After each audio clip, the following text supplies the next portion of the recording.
Kisah legenda Pangeran Pandegelang. Di zaman dulu hiduplah seseorang putri yang bernama Putri Arum. Putri Arum yaitu seseorang putri yang cantik jelita, di luar itu dia juga mempunyai budi pekerti yang baik. Karena kecantikannya banyak pangeran yang datang untuk membuatnya permaisuri. Dari begitu banyak pangeran, tersebutlah dua orang pangeran rekan perseguruan inginkan Putri Arum sebagai istrinya. Kedua pangeran itu bernama Pangeran Saebaguslana dan Pangeran Cunihin. Keduanya mempunyai kesaktian yang keduanya sama tinggi. Tetapi, karakter mereka begitu tidak sama. Pangeran Saebaguslana mempunyai karakter yang begitu baik hati. Sedang Pangeran Cunihin sifatnya begitu tercela. Tahu perwatakan kedua pangeran itu. Putri Arum pilih Pangeran Saebaguslana. Terima fakta kalau bukanlah dia yang ditentukan Putri Arum. Pangeran Cunihin begitu kesal. Lantaran rasa kesal dan malu, ia juga membuat gagasan untuk mengambil kesaktian Pangeran Saebaguslana dan untuk merebut Putri Arum. Satu hari, ia juga sukses melakukan kemauan jahatnya. Dengan kesaktian, ia mengubah Pangeran Pandegelang jadi seseorang kakek tua yang begitu hitam dan buruk. Pangeran Saebaguslana juga terperanjat lantaran ia beralih jadi seseorang kakek tua. Ia juga pada akhirnya pergi menjumpai gurunya untuk memohon panduan. Gurunya juga memberi anjuran Pangeran Saebagus membuat satu gelang besar yang dapat dilalui oleh manusia. Jika Pangeran Cunihin bisa melalui gelang itu, jadi, kesaktiannya bakal hilang. Dan kesaktian Pangeran Saebaguslana bakal kembali dan beralih jadi pangeran tampan. Sesudah mendengar nasihat dari sang guru, ia juga selekasnya pergi ke satu kampung untuk jadi pembuat gelang. Mulai sejak waktu itulah Pangeran Saebaguslana disebut dengan Ki Pandegelang. Di suatu hari di Bukit Manggis tampak seseorang putri yang begitu cantik duduk terpaku. Tatapan matanya kosong, ia tampak sedih. Lihat gadis cantik itu tak asing baginya. Ia yaitu Putri Arum yang tengah bersedih lantaran tidak ingin menikah dengan Pangeran Cunihin yang populer, kejam dan jahat. Ki Pande begitu suka lihat kekasihnya. Tetapi, ia tidak bisa menyampaikan yang sesungguhnya siapa dia. Tuan Putri, sapa Ki Pande. Sang putri tak menjawab. Dia begitu larut dalam kesedihannya, hingga tidak mengerti hadirnya kakek itu. Ki Pande juga mengulang apaannya. Tuan Putri, sang putri tak selekasnya menjawab. Ia cuma melihat memerhatikan dengan penuh cermat lelaki yang berdiri di hadapannya. Kulitnya yang hitam legam. Tetapi putri terasa meyakini, lelaki itu yaitu lelaki baik. Aku cermati dari tadi. Tuan Putri tampak begitu sedih. Ada apa? Bertanya Ki Pande. Aku sedang bersedih. Tetapi, tak ada fungsinya aku bercerita permasalahan ini pada orang lain. Jawab Putri Arum. Baiklah Tuan Putri, maafkan aku. Aku sudah mengganggu dan ikut dan dalam masalahmu. Tutur lelaki itu. Dia juga bersiap untuk pergi. Tetapi, tiba-tiba Putri Arum menghindarnya. Tunggulah Tuan. Siapa namamu Tuan? Bertanya lelaki itu. Saya yaitu orang yang membuat gelang. Beberapa orang memanggil aku dengan nama Ki Pande. Lantas Tuan Putri, siapa namamu? Bertanya Ki Pande. Namaku Putri Arum, jawab sang putri. Lalu ia bercerita kondisi dia yang sekarang ini tengah alami permasalahan. Sekarang ini saya tengah bersedih. Sebentar lagi, saya bakal dinikahkan dengan seseorang pangeran yang tidak saya cintai. Ia yaitu seseorang pangeran tampan yang bernama Pangeran Cunihin. Meskipun parasnya tampan rupawan, Pangeran Cunihin begitu bengis dan kejam. Semua orang takut pada Pangeran Cunihin lantaran memiliki kesaktian yang begitu tinggi. Semuanya hasrat Pangeran Cunihin mesti dipenuhi. Jika tak dipenuhi dia tak segan-segan memberi hukuman yang begitu berat. Tutur Putri Arum menangis. Lantas apa yang tengah Tuan Putri kerjakan di bukit ini? Bertanya Ki Pande. Saat saya tengah memohon panduan dari Yang Maha Kuasa, saya diberi panduan supaya menenteramkan diri di Bukit Manggis. Nantinya akan tiba seseorang pangeran sakti yang bisa menolongku. Namun, sampai saat ini pangeran itu tak kunjung datang. Sebentar lagi, Pangeran Cunihin pastinya akan datang ke istana untuk menikahiku.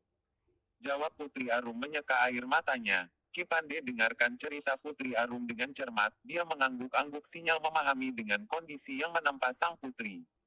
Terlebih dulu maafkan hamba jika sangat lancang. Tetapi, Bolehkah hamba memberi anjuran untuk permasalahan yang tengah Tuan Putri hadapi? Tutur Ki Pande. Silakan Ki Pande. Jawab Putri Arum penuh berharap. Terima kasih Putri. Menurut hamba, baiknya terima lamaran itu. Tutur Ki Pande. Apa kau telah hilang ingatan Ki Pande? Saya mesti terima lamaran dari Pangeran Cunihin. Lelaki yang begitu saya tidak suka.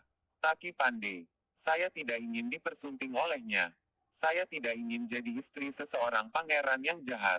Tutur Putri Arum kesal. Ki Pande begitu terperanjat lihat kekasihnya kesal. Namun dia berupaya tetaplah tenang. Tenanglah Putri. Anjuran aku, Tuan Putri terima lamaran itu.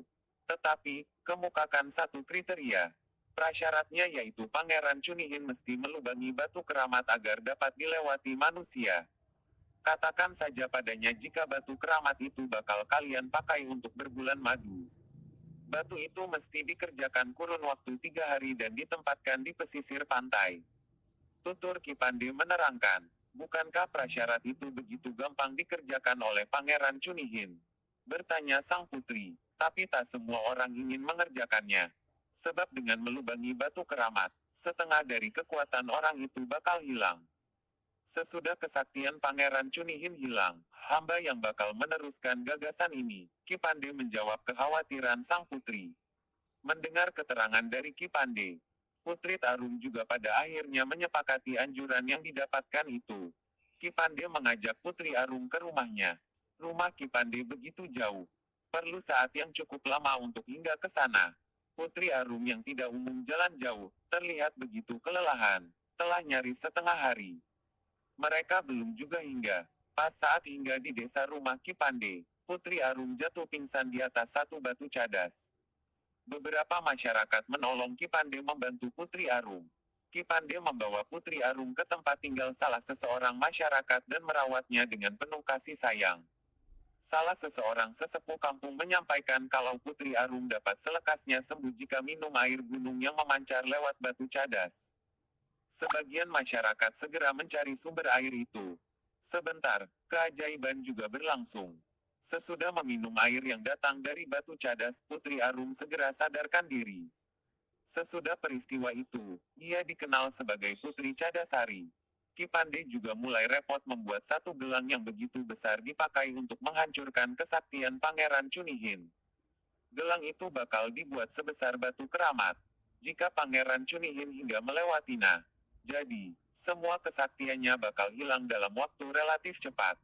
Lantaran kesaktian Pangeran Cunihin, ia bisa tahu kalau Putri Arum ada di rumah Ki Pande.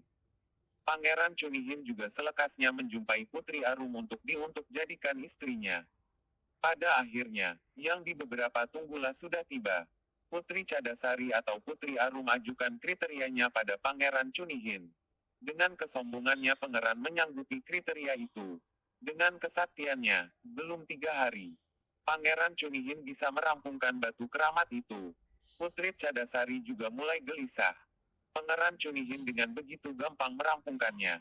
Pada akhirnya, Ki Pande menyuruh Putri Cadasari untuk ajukan kriteria kedua. Yakni Pangeran Cunihin mesti melalui lubang batu keramat itu. Sesaat Ki Pande telah menempatkan gelang sakti membuatannya pada lubang batu itu. Dengan begitu angkuh, ia juga lakukan prasyarat kedua yang diserahkan Putri Cadasari. Dalam waktu relatif cepat, sesudah melalui lubang batu itu, Pangeran Cunihin kehilangan kesaktiannya dan beralih jadi seseorang lelaki tua. Dan Ki Pande juga beralih jadi bentuk aslinya. Lihat peristiwa itu membuat Putri Cadasari begitu kebingungan. Pada akhirnya, Ki Pande juga menerangkan kejahatan Pangeran Cunihin dan ia beralih jadi lelaki tua yang berkulit legam. Putri Cadasari begitu berterima kasih lantaran sudah menyelamatkannya dari Pangeran Cunihin. Mereka juga pada akhirnya menikah dan hidup begitu bahagia. Tempat Pangeran Cunihin temukan batu keramat itu saat ini bernama Keramat Watu.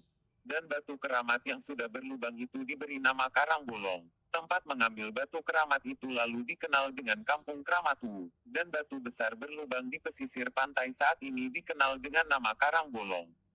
Sedang tempat sang putri melakukan wangsit di Bukit Manggis, saat ini orang mengenalnya dengan Kampung Pasir Manggu. Sesaat tempat putri sembuh dari sakitnya hingga saat ini bernama Cadasari di daerah Pandeglang. Tempat Pangeran Pandeglang membuat gelang. Petik 1. Pesan moral dari cerita Pangeran Pandeglang yaitu jadi anak yang baik bakal memperoleh kasih sayang dan kebahagiaan di masa mendatang. Jika jadi anak yang jahat jadi bakal memperoleh kekecewaan di masa mendatang.